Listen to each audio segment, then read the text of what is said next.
Another brick issue that I want to address is the way that our player deals with hitting multiple bricks going up. So I'm going to duplicate our first brick, hold control, and move this up 1 meter or 1 unit. So it's at a 1 on the Y. I'm going to press play, run over, and I'm going to do a big jump where I just hold and jump up into the bricks. Let's see what happens.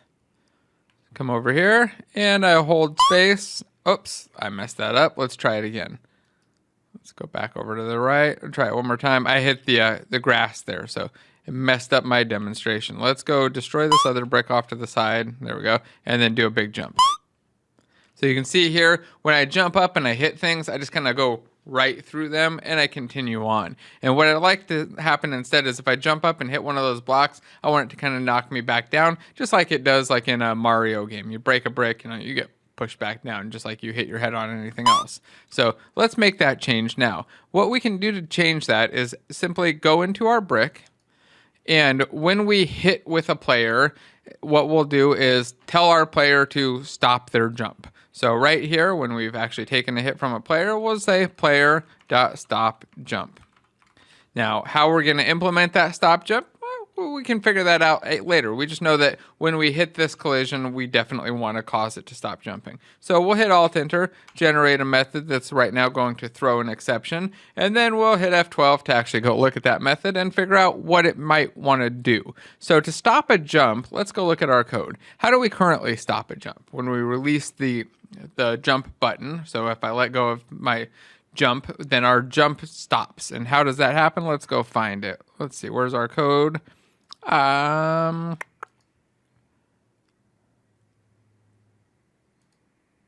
here. So we're checking to see if they're still pressing the value and the jump end time is greater than our current time. So here we're just checking to see, are they still holding it down and do they still have some jump time left? Now it'd be hard to override whether or not they're still holding it down, and we probably don't want to lie to ourselves about that. We don't want to go in and change this input action and say, oh yeah, they're not holding it down.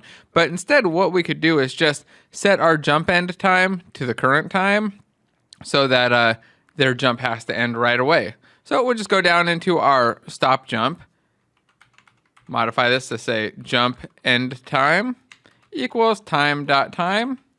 We'll make this public instead of internal just because I like the consistency of the wording there. And then we'll go into Unity and let's try it out. What I expect now is that my jump should end the second that I hit my head. Now, I have not stopped myself from double jumping. If I wanted to do that, I could also just set my jumps remaining back down to 0. But I think that I kind of want to leave double jumping alone right now. So I'm going to jump. And, oh, I still didn't get knocked down. Let's go make sure that I've actually saved my code. So go back into Unity.